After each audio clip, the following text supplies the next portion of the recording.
Luego nos vemos. Tira.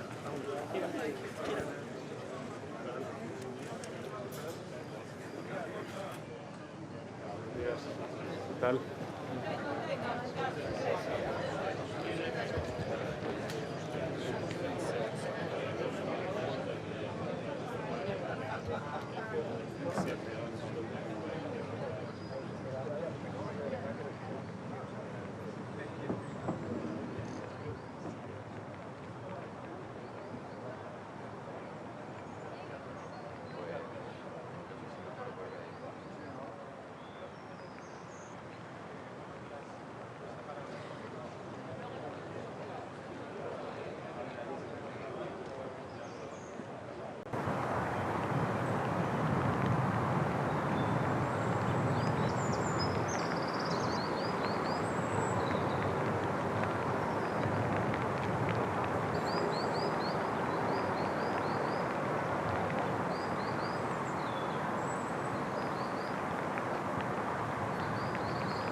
Do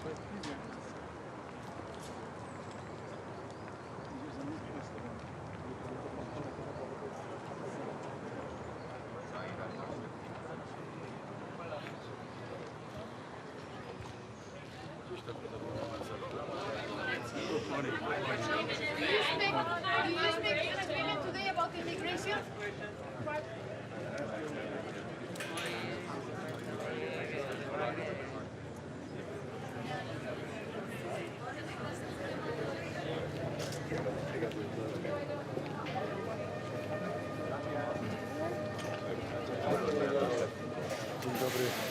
Witam serdecznie.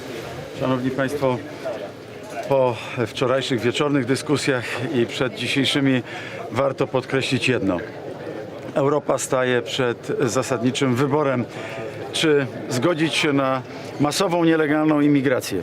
Wszyscy tutaj przyznają, że partia Tuska zgodziła się w ostatnich dniach na poparcie paktu migracyjnego. To znaczy, że Europa chce wdrażać te rozwiązania. Gdyby partia Tuska doszła do władzy w Polsce, te rozwiązania będą wprowadzone. Nielegalni imigranci będą rozlokowani, jak to się mówi nie najpiękniej, dystrybuowani pomiędzy poszczególnymi państwami. Polska stawia takiemu stanowisku zdecydowane weto. Powiedziałem to wczoraj wielu premierom i co ciekawe, bardzo wielu się ze mną zgadza. Boją się tego dyktatu, który płynie z Brukseli i z Berlina. My się tego dyktatu nie boimy. Pokazaliśmy to już raz między rokiem 2015 i 2018, że niezależnie od procedur podejmowania decyzji w Unii Europejskiej w czerwcu 2018 roku doprowadziliśmy do tego, że w zapisach konkluzji Rady Europejskiej pojawiła się jednoznaczna wskazówka. Nie ma żadnej możliwości dystrybuowania nielegalnych imigrantów bez zgody poszczególnych państw członkowskich. To Polska wtedy wywalczyła. To było nieco ponad 5 lat temu. Przez 5 lat był spokój. I równo 5 lat później, w czerwcu tego roku, ponownie pod dyktando Berlina, Bruksela ze wsparciem partii Tuska zaczęła realizować tamten swój plan. Tamten plan, czyli przyjęcia nielegalnych imigrantów, a dla tych krajów, które nie chcą przyjąć nielegalnych imigrantów, nakładania drakońskich kar. Powiedziałem wczoraj kilku premierom, dzisiaj powiem to na sesji plenarnej, że Polska zdecydowanie odrzuca to ze względów przede wszystkim na bezpieczeństwo naszego kraju. Jak rozmawiałem o tym, jaka jest sytuacja bezpieczeństwa, czy we Francji, czy w Holandii, czy w innych krajach, to jasne stało się, że przyczyną tego braku bezpieczeństwa na ulicach są właśnie nielegalni imigranci. Proszę poczytać sobie raporty policji paryskiej czy policji francuskiej. 70% to są dane ich, to nie są dane nasze. 70% różnego rodzaju rozbojów, przestępstw pochodzi z tego typu źródeł, jak właśnie nielegalni imigranci. W Szwecji premier, z którym zamieniłem już kilka słów wczoraj, dzisiaj będę rozmawiał dłużej, premier Szwecji musi wyprowadzić wojsko, ponieważ policja już nie wystarcza. Do Marsylii ściągane są służby specjalne, a policjanci włoscy zostali pobici przez nielegalnych imigrantów. My chcemy spokoju, bezpieczeństwa i chcemy przewidywalności. Rząd Prawa i Sprawiedliwości jest przewidywalny. To, co zrobiliśmy 5 lat temu, tak samo i dzisiaj i na kolejnej Radzie, jeżeli taka będzie decyzja wyborców, będziemy bronili prawa Polaków do bezpieczeństwa. Dziękuję bardzo.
D'accord. This way, please. Yes, bonjour. Comment vas-tu? Alors, bienvenue. Ça va, ça va. Et vous, tout préparé? Très bien. J'espère avoir un bon conseil. Bah oui. Vous allez, vous n'inquiétez pas. Alors, vous allez pas Par ici, s'il vous plaît.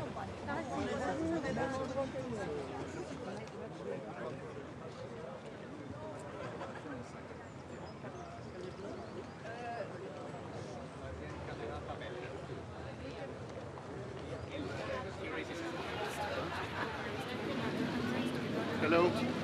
Hello. Good morning. Hello. about migration. Hello. Hello. Good morning. Hello. Hello. Hello. We know that also the enlargement was discussed today, so about that. Is Union ready This will be an important European Council meeting because it's the starting point of the debates on the strategic agenda. And we understand that this is important for us to clarify a few points. First, what do we want to gather in the future? What are our priorities? What are our common policies in the future, taking into account the prospect of the enlargement? Point two, how do we decide together? And point three, how do we pay for our priorities and for our common initiatives in the future? Important debate. Enlargement means that the candidate countries, they have reforms to implement. They know what they need to do. And on our side, on the EU side, we need to get prepared. And this is the first time for many years that we have such a high-level debate on such a fundamental topic, on such a fundamental question. Mr. President, can a document between Azerbaijan and Armenia be effective without Azerbaijan's participation? And also, the declaration yesterday, it mentioned the right of Armenians who left Karabakh to return homes. Does this right also encompass the rights of hundreds of thousands of Azerbaijanis who were forced to leave Armenia many years ago? We had a very good debate yesterday with Nicole Pashinyan together with Olaf Scholz and Emmanuel Macron. We issued a very clear communiqué, and a point is extremely important. I have decided to invite both leaders by end of October in Brussels, and both leaders agreed to come by end of October in Brussels for this meeting. And we will work very hard to make progress in the field of the normalization between Azerbaijan and Armenia, because I repeat again that the EU has no hidden agenda, that we want to work for a South Caucasus that prosperous, that's stable, that's predictable. This is our common goal, and we will do everything using all the European tools to encourage both leaders to make an agreement. And I mentioned yesterday what are the three fundamental principles to make an agreement, and especially the fact that it must take into account the mutual recognition of both sovereignties and territorial integrities. One last one. Candidate countries or countries for the European perspective, they have to prepare. But European Union itself is ready for enlargement. If we open this debate, this is because we know and we understand that we need to get prepared. And the three questions I've mentioned, in my opinion, are the framework for this political, democratic debate. And it's healthy from a political point of view that the leaders with the strong legitimacy of each of the 27 European leaders start this conversation in order to try to converge, in order to try to identify what we should do in the short term, but also in the mid-term, to make progress. And again, this is a starting point. You know that the purpose is to have some orientations under the Belgian presidency around the summer next year. Thank you. The German and the Austrian.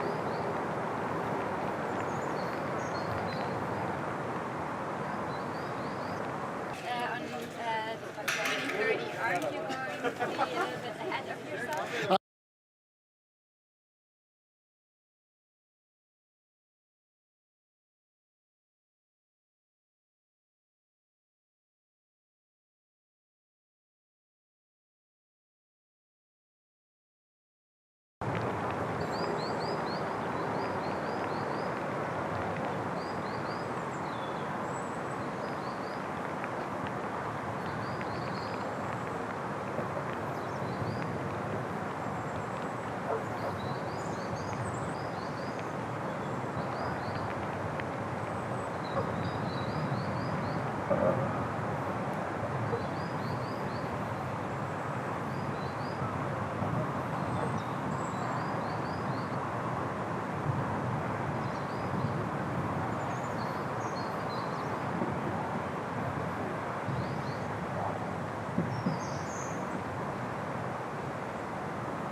Ya está.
Yes. They will tell you which one, which point, which one of the points.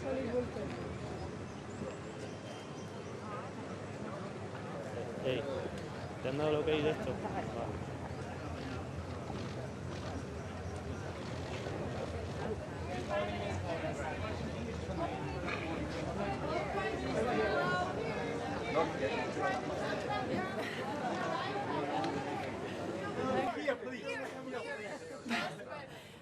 Yes, good morning. Good morning to everybody.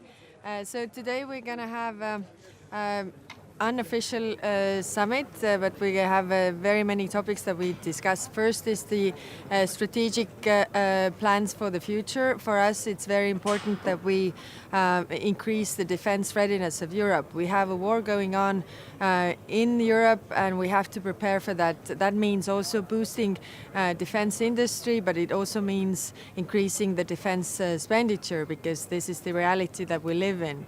Then, of course, for the strategic agenda, it's also important to increase the competitiveness of Europe. What can we do in order to compete with other regions in the world? We have to decrease the bureaucratic burden that we have, and actually we have in Estonia many ideas how to do it, to use AI, for example, to cut the red tape and bureaucratic burden in this regard. And of course, regarding the AI, we also have to think about the possibilities that there are, not only concentrate on the risks. Other topic is the enlargement.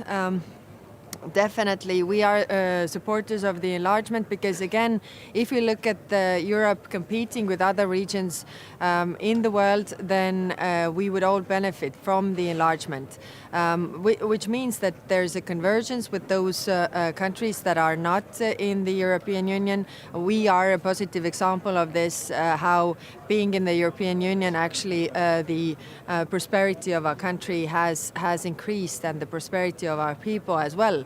It is also in the interest of Europe that those countries make the reforms, rule of law, democracy, getting rid of corruption, which is also for the whole economy a better way to do it. So we are supporters of enlargement, and we will discuss this. And of course, the last topic, but not least, is the migration pressure.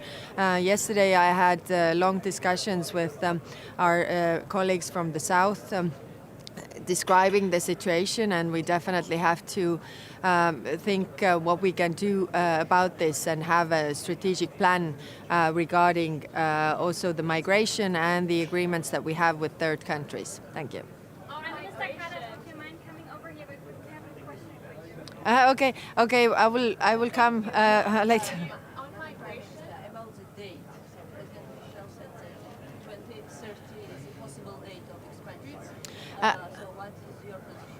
I think there are two sides. One is the side where the European Union has to be ready, and there I think we have to do everything on our side. If the countries fulfill the criteria, then we move on with the negotiation process. It can't be so that, you know, the countries do their side, and then we say that, oh, but we are not ready. So I don't know if the 2030 seems like very far away. I think we have to move faster than that on our side to be ready. And do you support Georgia's candidates? We have been supporting all the countries that really want to join European Union if they do the necessary reforms and take the steps like we did. We had a lot of very difficult reforms that we had to do. It required a lot of will from the public to endure this, but we did it, and I think, you know, nobody is expected to have any discounts in this regard. Okay? Okay? Quick question on enlargement. On enlargement, should that be a process that should be speed up, or should it still be merit-based? Of course, it has to be merit-based, but I also think that we have to speed up. It has been very many years since the last member was accepted to the European Union. If we think about our region's competitiveness towards other regions, then I think when we are bigger, when those countries that we actually also support financially right now are members of European Union, then the convergence happens and the prosperity of those countries also rises, and they don't need so much support anymore. So it is also in our interest. It is also in our interest that those countries make the necessary reforms, get rid of corruption, rule of law, all of this that actually invites investments to their countries. So I think it is also in our interest to accept new countries. And I mean, we can start with baby steps. There are small countries that we wouldn't even feel if they are members of European Union, but we show that we are open and it's not a closed club. Yesterday we had the European Political Community, a lot of countries that are aspiring to be members of European Union, and I mean Montenegro. There are different countries who want to be members. For instance, money. We see wheat prices going down in Poland and everything changes. Is everybody really into what it means? Yes, of course there are difficulties on the way, and of course everything evolves around the funds, who pays how much and who receives how much. What is also what has to be understood is that I mean, when we joined, we didn't get like with the agriculture funds, we had like 20% of the agricultural funds in the first place. So it requires also reform on our side. Is it really sustainable to do it this way? And we need those discussions. But I think we have to be very open that if we talk about funds, we are supporting those countries right now. So if their prosperity rises, actually they don't need so much support, and that happens when the convergence of different countries in the European Union happens. I mean, our country is a good example. When we started in the European Union, I think we were like 48% of the average European Union GDP, and now we are like 80%. So this is in the similar way. It goes to that direction because it raises all boats. When it comes to the geopolitical dynamic, do you think that the door could close again, so that perhaps you have to get the countries in now and let them reform? Yeah, I am of the opinion, I mean, again, coming from the country that has done this, there is a short opportunity window to do their necessary reforms, where the public behind in those countries are really willing to endure the pain and difficulty with those reforms. But that opportunity window closes. So if we don't use that, it's also actually detrimental to us because those countries don't get rid of corruption and all of this. I mean, our country, when we were freed, we understood that you know, if you were occupied, it was okay to steal from the state because you were undermining the regime, sort of. But when you are free, it's your taxpayers' money. It's not okay to steal from the state anymore. It required a whole mindset change for the whole country. And I think some of the countries that also were freed from the Soviet Union did not do that change then. But we see with Ukraine, for example, that they have the mindset change now. It's difficult, but I think it is in the interest of all of us that such a huge country in Europe is actually, you know, abiding with the rule of law and getting rid of corruption and that their prosperity rises. Are you happy with setting a Well, we haven't discussed that really, and I think it has two sides. I mean, one is us being ready as European Union, and I think we have to be fast there because otherwise, if the countries fulfill all the criteria, I think it's wrong to say to them that, oh, but we are not ready now if they fulfill them. So we definitely have to do our homework on our side. But which date, I don't know, 2030 seems like a far away, too far away. Thanks.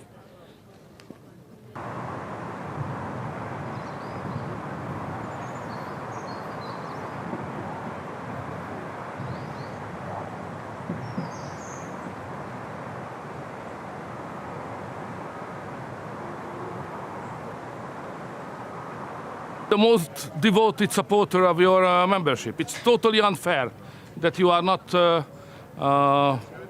promised to become as soon as you can, because you have done a great job and we need you very much. So, And what absolutely. was the reason, how do you think, that Georgia was left behind last year? Selfish. The leaders are selfish. They would not like to let you in and get the sources financially which you need. So, they call it fatigue, enlargement fatigue, which is totally unfair to your country. So we have to share what we have with you, because we need you anyway. You have a strategic position. Do you support in December candidate status and what you are going No, for I'm a big promoter. Next week I'm in your country anyway. We have a common governmental meeting in Tbilisi. So the Hungarian government will be there. Yeah, absolutely. All the ministers with me will be there. Mr. Prime Minister, what do you think about anti-Azerbaijan declaration by European Parliament and calls for sanctions against Azerbaijan? What do you think about that? Azerbaijan is a key country. So without Azerbaijan, we cannot have energy independence. It's a great country. We need them. Hungary has an agreement on gas corridor. So Azerbaijan, if we would like to get rid of dependence on Russian energy, we need Azerbaijan. That's so clear. Strategically important country. Sorry? Many questions and doubts. So we have to discuss it seriously. Because, it's a country in war. We have never done any enlargement with a country who is in war. And we don't know where are the effective borders, how many people are living there, so it's difficult. So many questions. We have to strategically discuss it. Sorry. Would Hungary be prepared to pay for getting these countries in the EU? First, we have to know what we are speaking about, how much money we are speaking about, So there are no calculations. So if we would like to speak seriously membership of Ukraine, first we need strategic paper. But we haven't had neither paper, neither any discussion like that.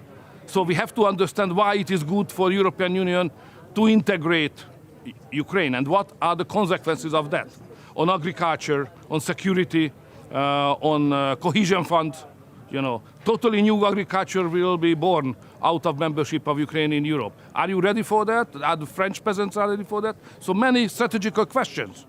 So first discussion strategically, then decision. Any more questions? Sorry. Do you expect an agreement on immigration today? An agreement on immigration? There is no agreement on immigration because previously we decided that migration will be regulated on a unilaterally agreement basis, which was changed last meeting. Poland and Hungary was not satisfied with the proposal, but they pushed us through, pushed through the proposal. So Hungary and Poland was totally left out of that. So after this, there is no any chance to have any kind of compromise and agreement on migration. Politically, it's impossible. Not today, generally speaking, for the next years, because legally we are, we are raped. So if you are raped legally, forced to accept something what you don't like, how would you like to have a compromise and agreement? It's impossible. Mr. Prime Minister, will you support opening negotiations for future membership for Ukraine and Moldova in December? First, we have to consider whether is it our interest or not, and what kind of answers we have to the strategical consequences of that enlargement. We never have done it. So we don't see any strategic calculation, no major estimation of the consequences. First, strategic approach. Second, discussion. Third, decision. Mr. Prime Minister, you mentioned gas. What about Southern Gas Corridor? Is expansion work underway? Of course, so we have to be aware that the South Corridor is very important. Don't forget that the North Corridor was destroyed by a terrorist attack anyway. So we have to be very careful to guarantee the safety of the Southern Corridor, which is vital for Hungary. Without that, the Hungarian economy cannot operate. Any more questions? Serbia. Thank you. What about Serbia? Serbia. Do you agree with the Kosovan president yesterday who called for sanctions on Serbia? No, it's ridiculous. It's impossible. You know, the Serbs suffered provocation in the last 2 years regularly. So we have to understand that the Kosovars has to behave in different way. Don't provoke the Serbs. Provocation leads answers. That result in instability. So without Serbia, there is no stability in Balkans. So I definitely argue in favor to help Serbia to stabilize the region. Thank you.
When you can you make an upstep.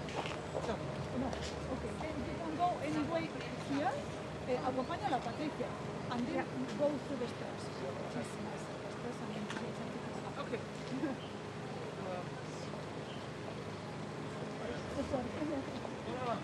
Hello.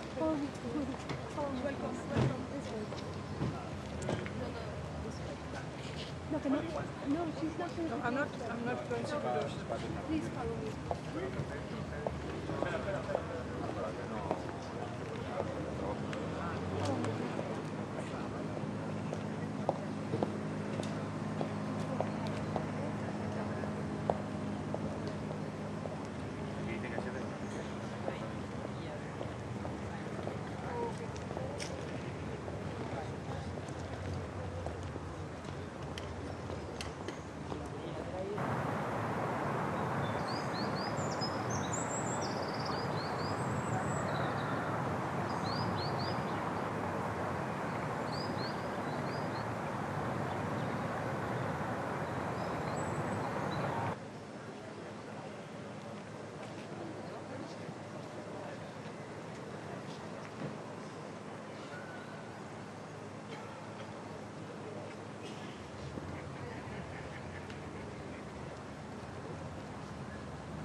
¿Qué tal? Buenos días, ¿cómo están? Bien, bien.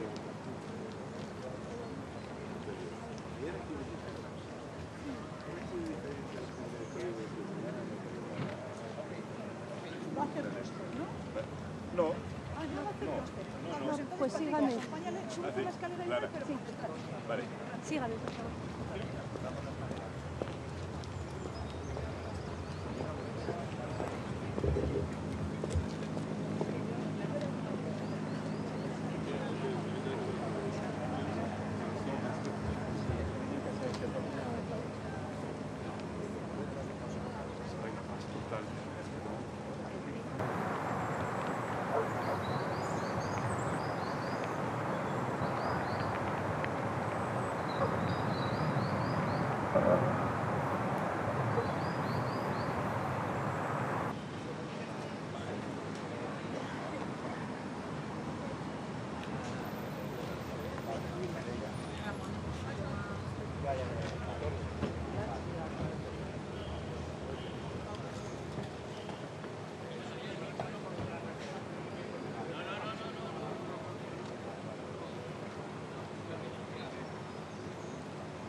They tell you which one, and then you go for the caching.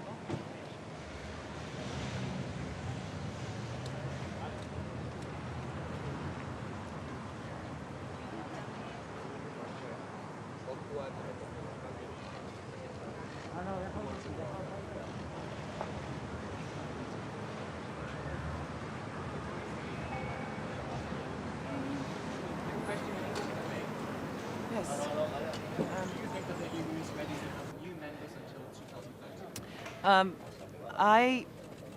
We today will address our future priorities for Europe and enlargement. For Latvia, our main topic and main priority will remain Ukraine. We believe that we must support Ukraine financially, militarily, and politically. But in the same time, there are other issues that are important to our society, such as high inflation rates, illegal migration, as well as other issues. I believe that we can today address as well these issues. And if we speak about enlargement, I believe this is a new possibility for Europe to become much stronger, prosperous, and safer. Thank you. Thank you.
Good morning. So you go to Mexico? Yes. Which year? They'll tell me. Good. Yeah, yeah.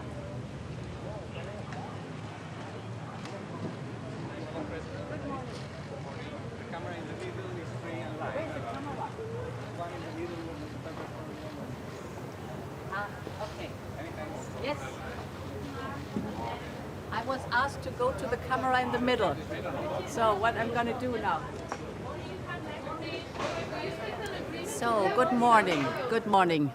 Today is the day of the European Council, and we will certainly first of all take stock of our strategic agenda, the strategic agenda since Versailles. And here mainly three topics. The first one is security and defense. Here the Commission will come forward in the next weeks with a defense industry strategy. Then the second topic will be a look at energy. We have moved mountains since Versailles. What energy security is concerned, it's amazing to see how we got rid of our dependency on Russian fossil fuels, but also the huge leap forward in the investment in renewable energies. And the third element will certainly be the resilience of supply chains. Here too, a lot has happened. The buzzwords are CHIPS Act or the Critical Raw Materials Act. This is taking stock of the Versailles agenda. Then, of course, there are other issues we will look at. For example, enlargement. Here, all of us, we have homework to do. Of course, the candidate countries have to do homework to access the European Union, but we as a European Union have also to do homework insofar the Commission will work on different policy reviews in different fields so that we can make sure that we are ready also for enlargement. And finally, migration. In migration, first of all, 2 days ago, we had a big success with the agreement in Council for the crisis management, because this was an important piece of the puzzle, the whole puzzle of the Migration and Asylum Act. So now the probability is very high, and I'm confident that we will bring it over the finish line. But there's also the operational work, very strong. The short term, this is the work on the 10-point plan from Lampedusa. And the mid-term work, this is, for example, agreements like we have it with Tunisia.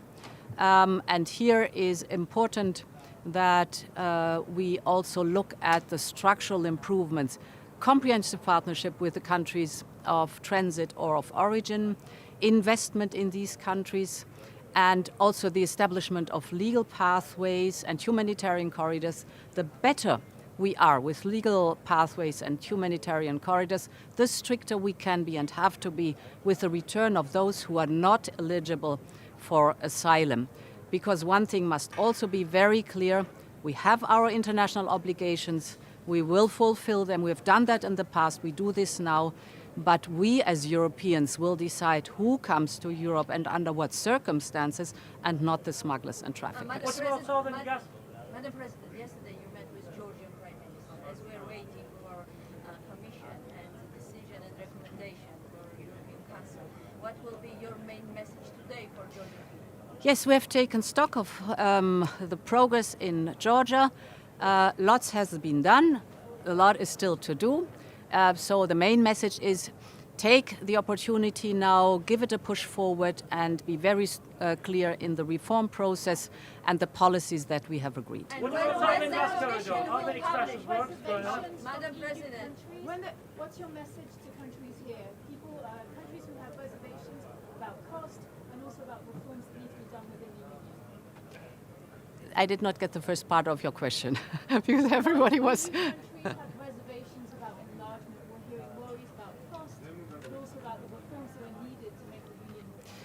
We have a long history of enlargement, and yes, I understand that those who join the European Union have to be ready to join.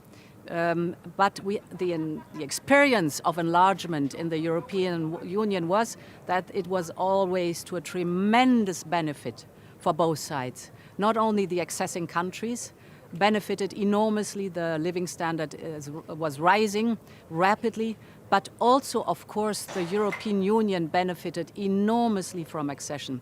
Our biggest strength is our single market. The enlargement of the single market is always a huge added value for all of us. Madam President, what about Southern Gas Corridor?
Guten Morgen. Das ist heute ein ganz wichtiges Treffen, bei dem wir uns hier unterhalten über die Zukunft unserer Europäischen Union. Es geht im Wesentlichen um die Frage der Erweiterung. Wir wissen, dass wir uns vorgenommen haben, jetzt endlich nach 20 Jahren, die das schon zugesagt ist, die westlichen Balkanstaaten in der Europäischen Union aufnehmen zu können, dass wir das vorhaben mit Moldau und der Ukraine, dass wir auch perspektivisch Georgien dabei sehen. Aber alles das macht auch klar, dass wir uns nicht nur mit den Fragen beschäftigen müssen, der Beitrittsprozesse dieser Länder und inwieweit die Voraussetzungen für den Beitritt und wann sie jeweils gewährleistet sind, sondern dass wir auch die Europäische Union selber zukunftsfähig machen müssen. Das betrifft ganz besonders Entscheidungsstrukturen. Ich habe in Prag in einer Rede zu diesem Thema versucht deutlich zu machen, dass es dann nicht sein kann, dass etwa in Fragen der Außenpolitik oder der Steuerpolitik es immer bei Einstimmigkeit bleibt. Wir müssen dann auch mit qualifizierten Mehrheiten Entscheidungen treffen können, damit die Souveränität und Handlungsfähigkeit der Europäischen Union gewährleistet ist. Die Bürgerinnen und Bürger erwarten ja auch, dass wir da, wo Probleme sind, sie lösen, dass wir etwa nach außen hin auch handlungsfähig sind. Und das ist etwas, was wir dann auch sicherstellen müssen. Das gilt auch für Fragen der Governance. Umso mehr Kommissarinnen und Kommissare, umso mehr muss man sich auch überlegen, wie das denn alles vernünftig gemacht werden kann. Man kann ja nicht einfach immer quasi die Regierung erweitern und neue Ministerien erfinden. Da wird man also eine pragmatische Lösung finden müssen. Und für uns in Deutschland spielt natürlich auch immer die Frage, wie viele Sitze hat unser Land im Europäischen Parlament als großes Mitgliedsland. Das wird uns auch bewegen in den nächsten Jahren. Darüber kann jetzt diskutiert werden. Und das gilt dann natürlich auch über die finanziellen Fragen, die damit dann irgendwann verbunden sein werden. Jeder und jede weiß, es ist so, dass es dann nicht dabei bleiben kann, dass alle Länder, die heute Nettozahlungen empfangen, darauf rechnen können, dass das in Zukunft so bleibt, sondern sie werden dann zur Finanzierung auch von Wachstumsprozessen in den Beitrittsländern mit beitragen müssen. Auch das muss ja gemeinsam vorangebracht werden. Also aus meiner Sicht ist das hier ein guter Ort, um diese Fragen, die für die Zukunft Europas von großer Wichtigkeit sind, einmal ohne den Druck einer Entscheidung diskutieren zu können, damit wir die richtigen Grundlagen für das haben, was wir uns für die Zukunft vorgenommen haben. Sind Sie bereit dazu, diese Dinge auch anzuschieben, indem Sie Druck machen? Weil im Prinzip stimmen ja viele zu, aber jeder Einzelne will halt seinen Punkt nicht abgeben, sei es die Agrarsubvention, sei es das Vetorecht. Da muss ja irgendwann auch ein Streit kommen, der das am Ende durchführt. Ich bin froh, dass wir so früh diskutieren, weil ja ganz offensichtlich ist, dass da viele Fragen auch nicht ganz einfach zu einem gemeinsamen Ergebnis gebracht werden können. Das ist nicht weiter schlimm. Wir sind alles erwachsene Leute, da muss man Probleme auch diskutieren und auflösen können. Aber das muss jetzt diskutiert werden. Und das war auch der Grund, warum ich sehr weitreichende Aussagen gemacht habe, sowohl in Prag, wo ich die Gelegenheit hatte, eine europapolitische Rede zu halten, die ganz bewusst auf das gezielt hat, was wir heute hier beraten. Und ich bin ganz froh, dass in dann doch so relativ kurzer Zeit daraus ein Diskussionsprozess entstanden ist, der in ganz Europa stattfindet, rechtzeitig, weil das ja nicht nächstes Jahr ansteht und übernächstes Jahr, aber doch bald. Und deshalb darf man nicht immer die Dinge vor sich herschieben, weil die so kompliziert sind, wie ja eben auch geschildert worden ist. Und das Gleiche gilt für das, was ich dem Europäischen Parlament bei meinem Redebeitrag habe darlegen können. Wir müssen schon genau gucken, wie können wir dafür Sorge tragen, dass unser Europa souverän ist, dass es seinen Platz hat in der Welt und die Probleme, die die Bürgerinnen und Bürger haben und wo sie erwarten, dass Europa die Antwort finden muss, auch Europa die Antwort findet. Schönen Dank. Schönen Dank. Ich muss jetzt arbeiten. Mr. Chancellor, why didn't Germany want...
You make those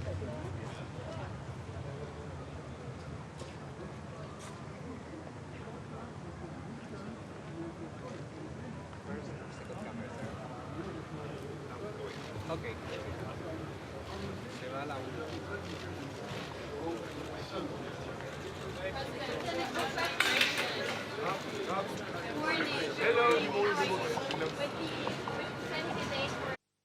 Edina pot, kako urejati, kako učinkovito upravljati z migracijami, legalizacija.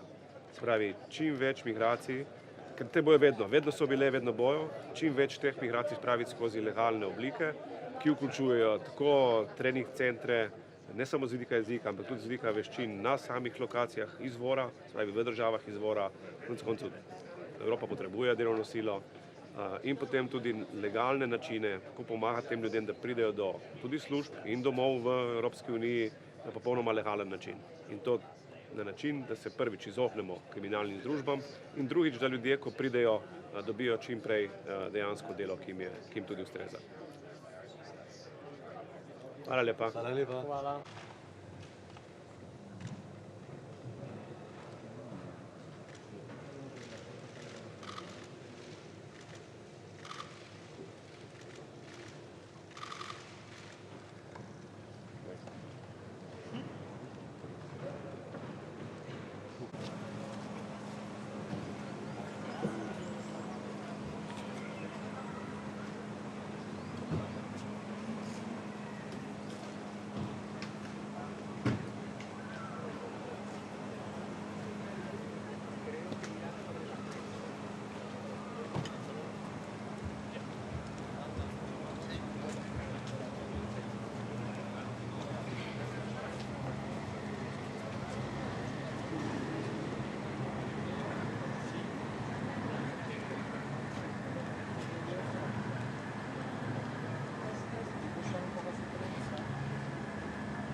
Slovakia yet, so let's see what happens in terms of government formation in Slovakia. And that ultimately is going to be a matter for the Party of European Socialists, and I think it'll depend on how he performs as Prime Minister, if he becomes Prime Minister. That's really going to be a matter for them. But I just hope there won't be a double standard in terms of what they would have said about us.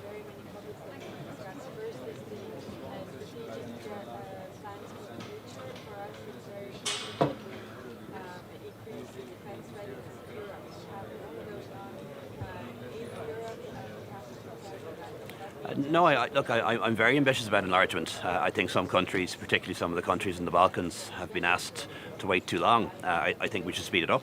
But I also think we need to be honest and realistic with people about how long it takes. You have to meet certain standards to join the European Union. You have to get to a certain level in terms of the economy and governance and law. And we can't short-circuit those things or shortcut those things. So from the point at which you become a candidate to the point at which you actually become a member, it's many years.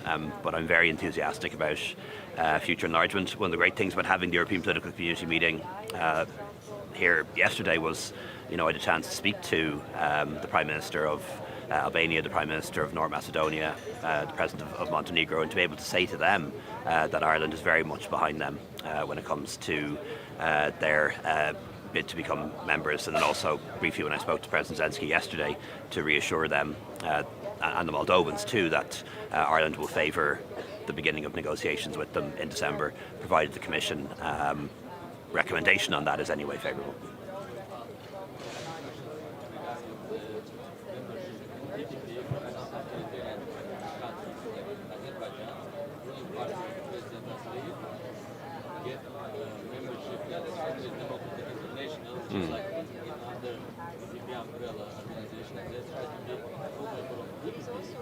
What do you think? If it's really to participate in Europe and generally Europe democracy and accountability, it's fair to accept their membership in such kind of powerful European. Yeah, I'd have to double check on that. I don't think Aliyev's party is in the EPP. I've certainly never met him in EPP. CDI. They try to get yeah. membership in CDI. Okay. Yeah, look, I think that would be very difficult. I haven't seen any application for them to join the EPP, and as you know, Azerbaijan is outside the European Union, so I think you could only even become an associate member in that circumstance. But I'd have to double check. Look, I think given the events in Nagorno-Karabakh and Armenia, that would be extremely difficult. Had a chance to meet the Armenian Prime Minister there yesterday. It's a very difficult situation. Almost the entire Armenian population of Nagorno-Karabakh has had to leave. That's very distressing, I think. And Armenia is now dealing with the very big refugee crisis. And one thing I think we need to stand over as EU is that the territorial borders of Armenia must be respected. Those are the borders that have been in place and internationally recognised since the end of the USSR, and I think they have to be respected. Okay, thanks so much, everybody. Thank you. Faut que je retrouve mon... Sur le vote? Ah nee, die sind pas de télé. Ok, c'est mes restaurants.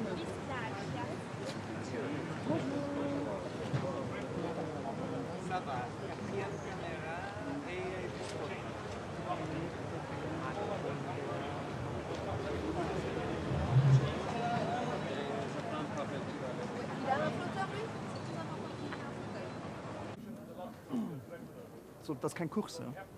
Das ist kein Kurs, die Kriterien. Und die Kriterien müssen erfüllt sein. Ob das nicht hat droit, ob das gegen Korruption ist, da kann ich nicht einfach so, aber dann ist das egal, weil du Potenzial ist für Konfliktsituationen. Dafür sind dann zum Beispiel die Reunion von gestern mal mit PC gut, weil für darauf zurückzukommen, ich hatte gestern ja eine Reunion über Multilateralismus, wo ich so zu 11 Ländern, von den 11 Ländern sind am Anfang 4.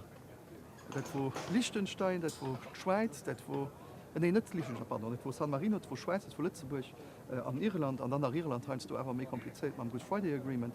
Aber all die anderen Länder haben potenziell Konfliktsituationen. Das war Georgien, das war Kosovo, das war Armenien, das war Lettland, das war Litauen, das war Zypern, das war Griechenland, das sind ein ganz viele Länder, die aber mit ihren Operen Probleme haben. Da sind die EPC wichtig, an Menschen Premier so zum Beispiel, wie wichtig für HW auf die EPC auch können zu kommen. Dafür schon die Daseinsberechtigung als bestätigt. Zurück zur Reform von der EU. Wie muss die Reform auflaufen? Kann eine EU-Erweiterung kommen, ihr Reform, also da muss für die Reform kommen? Dann machen wir es besser, für den Ordnung am Haus in Tiere groß abmischt. Der Fall ist, es sind verschiedene Regeln, wo man muss darüber diskutieren, wie man funktionieren. Weil wir sehen ganz oft, dass man zu 27 scheint du Geiselgroll gibt von dem einen oder von dem anderen. Da muss neben dem Mechanismus finden, wie ihn einfach weiter könnte, nicht, dass es für verschiedene Länder dann die Möglichkeit ist, für alles zu blockieren, die Projekte europäer zu blockieren. Mit da sind auch Hausaufgaben da, die für allem gehen Kriterien, und die Kriterien kann man nicht über Bord gehen, auch von Situationen kritisch sind. war das die wichtigste Reform, die als echt müsste umgegangen werden? Für mich hast du nicht Respekt vor Regeln. Wir haben Feldspruch zum Beispiel monetaire de droit, dass wir dort Regeln mich streng gesehen, dass durch finanzielle Sanktionen, also nicht Sanktionen, wie so auf jeden Fall nicht überwiesen gehen, wenn nicht der droit nicht respektiert wird. Aber wenn am Punkt der Pindorsal von der Werte von der Europäischen Union schon nicht mehr respektiert gehen, am Punkt mal do Hund sind, am Punkt irgendwie Zahn die Bilder aber nicht beißen kann, haben wir auch ein Problem. Wie ist mit der Unanimität? Du hast Lützburg schon was bestimmte Momenten, wo geht immer die Zahlen. Ja, noch immer. Abzugehen, Noch wo immer. sieht er dann dort Limiten, nach wo müsste sie vielleicht abgegeben? Wenn man will, als europäisches Kontinent auch eine Rolle spielen, dann muss man auch international eine Rolle spielen. Das ist die Außenpolitik zum Beispiel von den Punkten, wo wir der Meinung sind, dass man schon mehr könnten, die Unanimität aufschaffen, wird auch die europäische Position stärken an der Welt. Am Moment sind wir ganz oft ein Kakaoett auf der internationalen Bühne. Wir sind ein ökonomisch ganz starker Kontinent, aber politisch war immer viel mehr, wie das, was wir am Anfang repräsentieren. Weiter Thema haut das Migration, wie ist die Position von der aktuellen Regierung? Du hast ja einen Akkord von gehen, das Woch auch schmengen stehen weiter, den an die richtige Richtung geht. Für uns ist wichtig, dass die internationalen Menschenrechte auch respektiert gehen.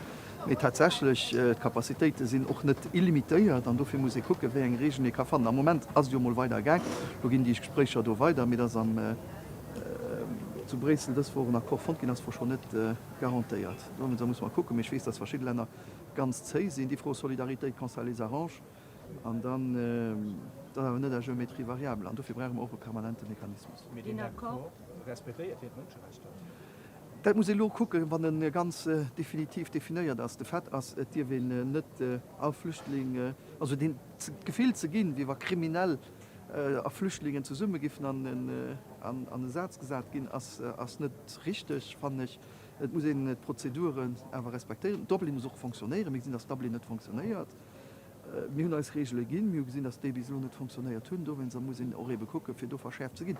Mit was auch bei uns zu Lützburg gehen Limiten.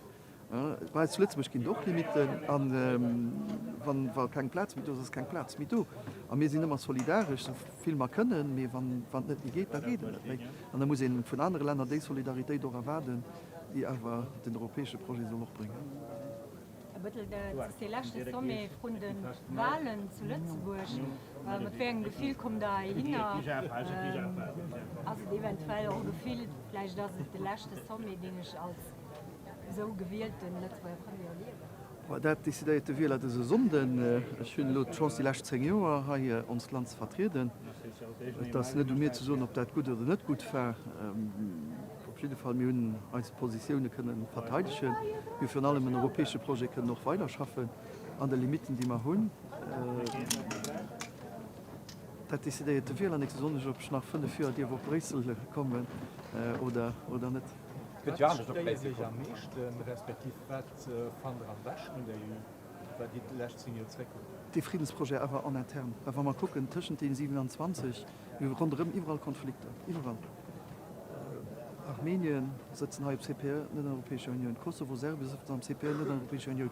Und die Europäische Union haben wir fertig seit dem Zweiten Weltkrieg, aber einer den Ländern, an denen es mal einfach als regelmäßig gesehen haben, etwas abgebaut hat, Frieden zu tun. Am Anfang aus Europa für allem ein Friedensprojekt. Das ist schwer, weil direkt rundherum also in einer Konfliktsituation und hoffen, dass man die Friedensprojekte aber immer hochhalten, an denen auch an dem wir diskutieren, für einmal auch die Werte hochhalten.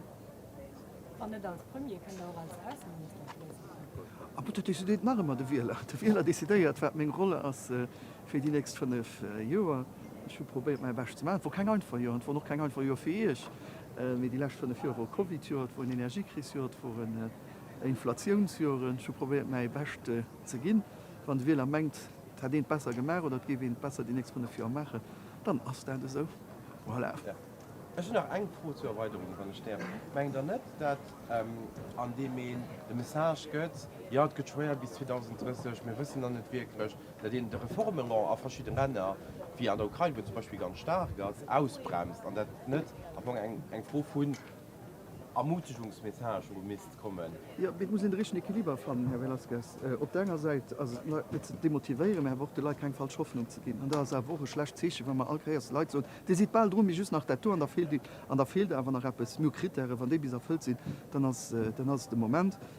Die wisst depuis le début gehören zu denen die nicht dafür sich die sehen mir Kriterien, wir müssen die Kriterien respektieren, haben wir noch verschiedene interne Regeln, die müssen vielleicht verbessern, eher just Familie groß abmachen, weil das bringt doch Probleme mit sich.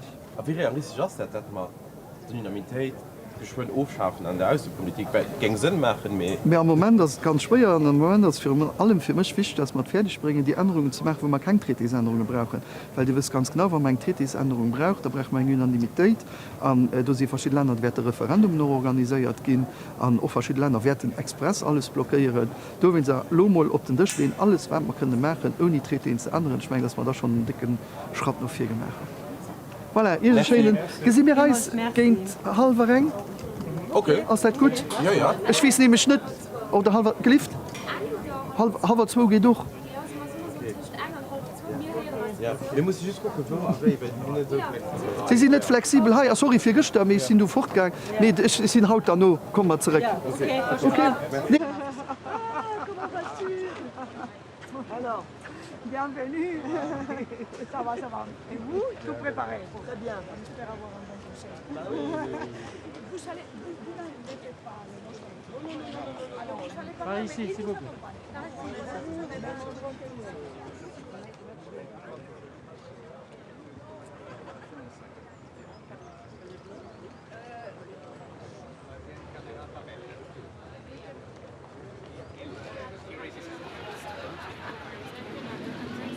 Hello.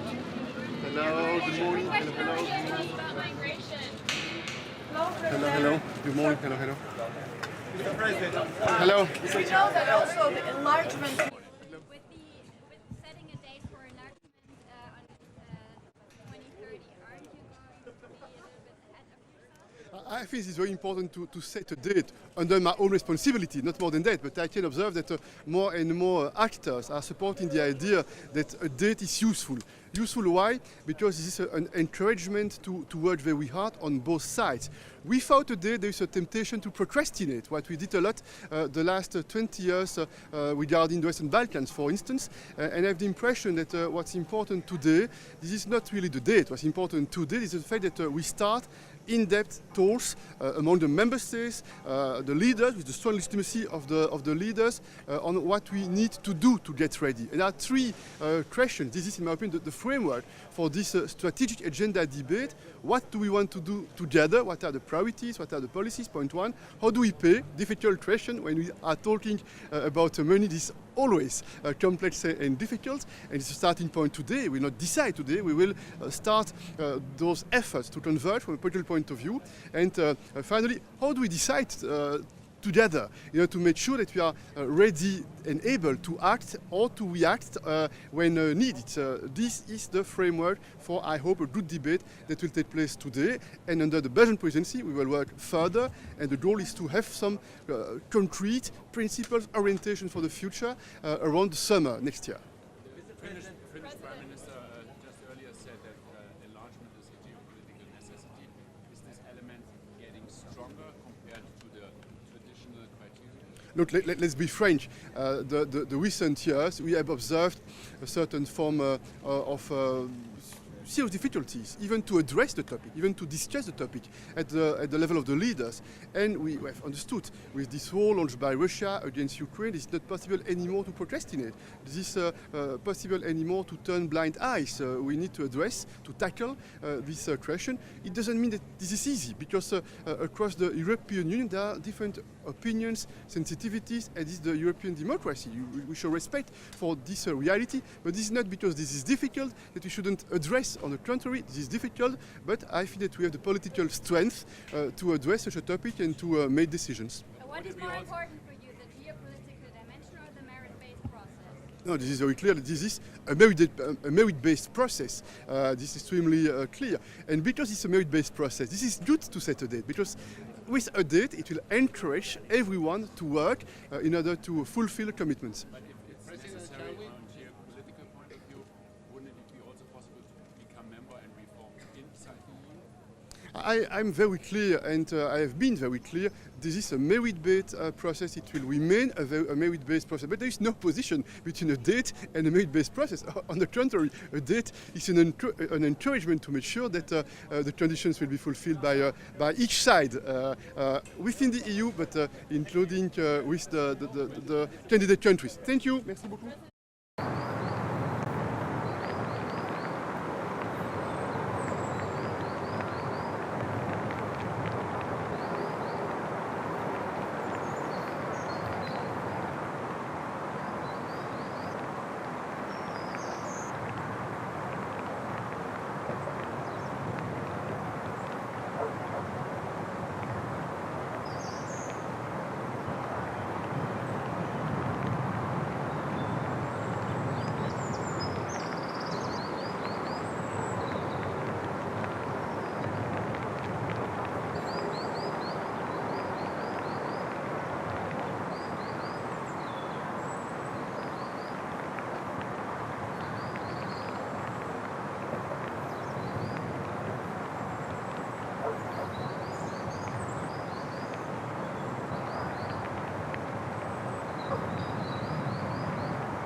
morning, everybody, and welcome to this press conference of the President of the European Parliament after this informal meeting of the European Council in Granada.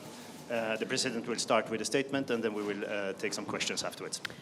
Thank you, Yuri. Good morning to you all. Before I go into the exchange that I had with the Prime Ministers this morning, I would like to sincerely welcome the Nobel Peace Prize being given to Narges Mohammadi, women's rights activist and human rights defender. I think it's a very important message and one that we definitely welcome. So yesterday we had a very good meeting of the European political community, a format of EU candidates and European partners that I believe is very useful, especially as we are experiencing war on our continent and our collective security is increasingly under threat.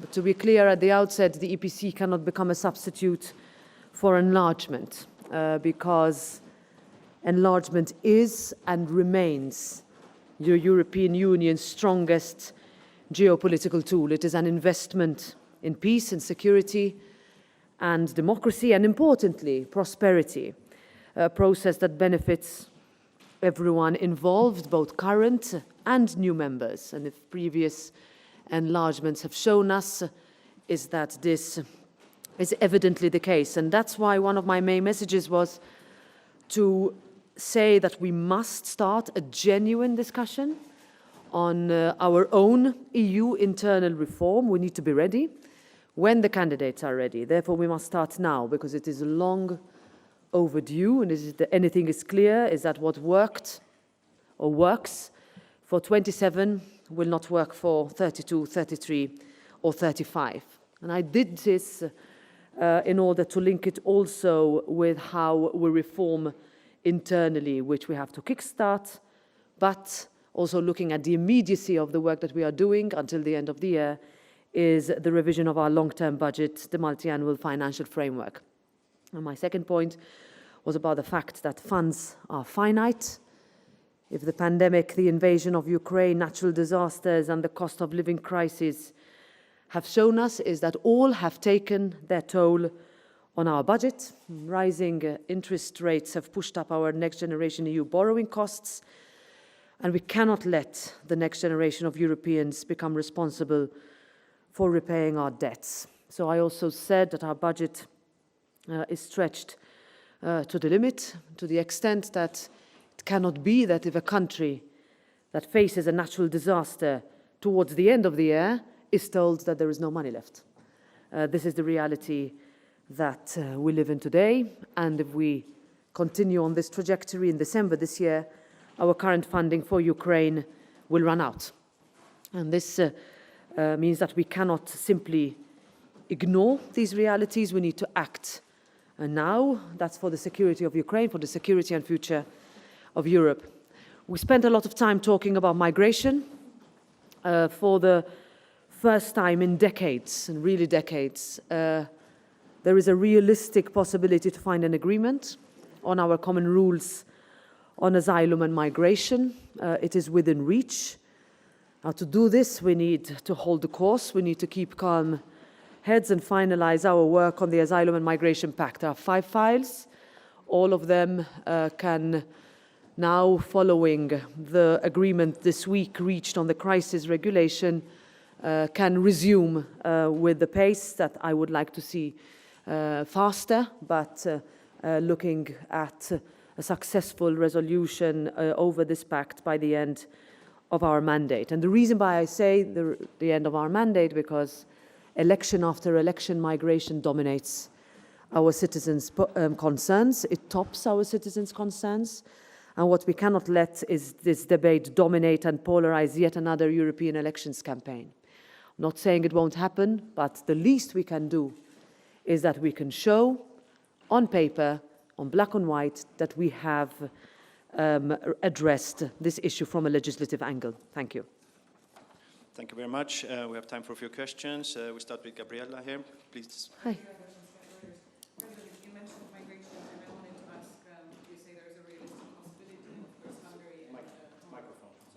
Hungary and Poland cannot alone block a majority deal.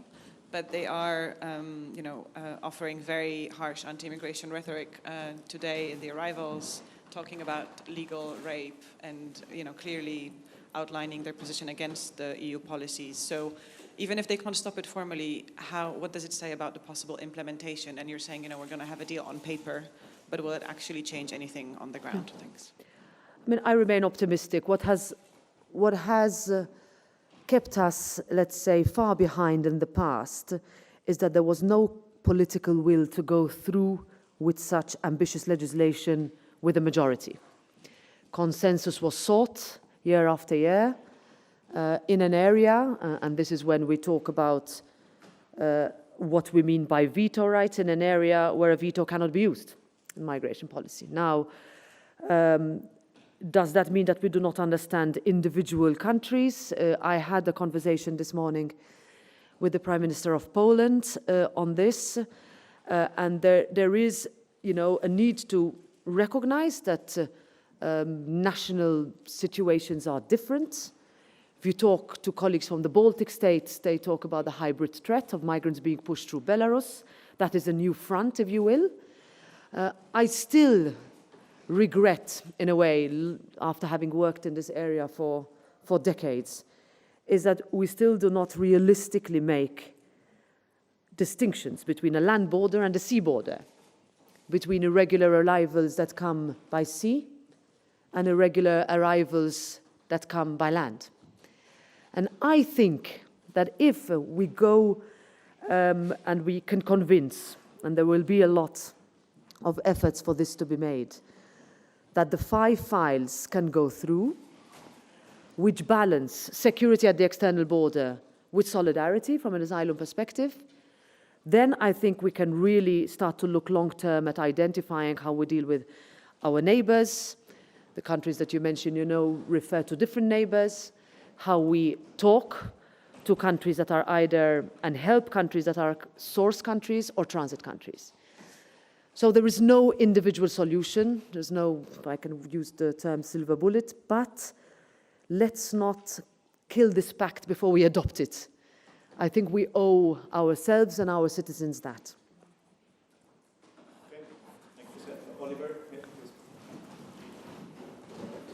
Thank you. Hi, over here. Oliver Grimm with the Austrian newspaper Die Presse. You said on enlargement, what works for 27 won't work for 32, 33 or 35. Why not? And secondly, on migration, why do you want to make a distinction between land and sea borders? Well, why is that important to you? What would it solve that currently isn't being solved? So thank you for this. So for the second part, I'll start with that. It's because when we are talking about search and rescue missions, for example, that take place, the role of Frontex, the role of the European Union Asylum Agency, how we deploy, how we process applications, etc. There is a completely different scenarios that happen, and it is that we keep facing year after year. But if we want a specific data point, it is a realization 10 years after the Lampedusa tragedy, which we commemorated this week in the European Parliament, with a realization that we have not managed. I wouldn't even say find a solution, but really address the situation where for thousands and thousands of people, for them there is no other option but to get on a boat, most often smuggled, and face, especially if you are women and children, an almost certain death. It is for that reason that I think that we need a specific a way to address the different methods of arrivals by persons who look to Europe as their home, individuals who have no other option, individuals who are persecuted and can never return, and individuals who are looking for a job. And I think that is one that would benefit listening to each and every single European member state in order to identify solutions that at least can find the broadest of consensus. 27, 32, 33. I give you 2 examples. It took us almost 6 months to decide on the date of the European elections. and quite a few months to decide on the increase of numbers of members of the European Parliament. So we will increase from 705 to 720. We talk about adapting our policies. We recognized after the pandemic that actually dealing with health at the European level worked. We are no longer a set of energy islands, but deeply interconnected because we had no choice in order to uncouple from Russia. We have been talking about a European energy union for years, and we still do not have that entrenched in our treaties. Now we can discuss treaty reform separately, not get bogged down in whether you have a veto or remove, let's say, the unanimity rule. You can talk about numbers of commissioners, etc., but I would put that separately. I would say take stock of where it would mean something for our citizens. We recall the Conference on the Future of Europe, a whole year of debate as to where Europe can do better, and actually it has. And it has resolved. Going back to migration, you ask citizens, why is this the top of your concerns, especially for European elections? And the answer is because only Europe can solve it. And I think that's the conversation we need to have. Because when countries are ready, we cannot then say, actually, we are not. We saw that last December with a non-decision on accession of Romania and Bulgaria to Schengen area. And that, I think, is a situation where, in the long term, even when talking to our Western Balkan countries, is what they hope, or in the sense, they dread that would happen to them. Many times.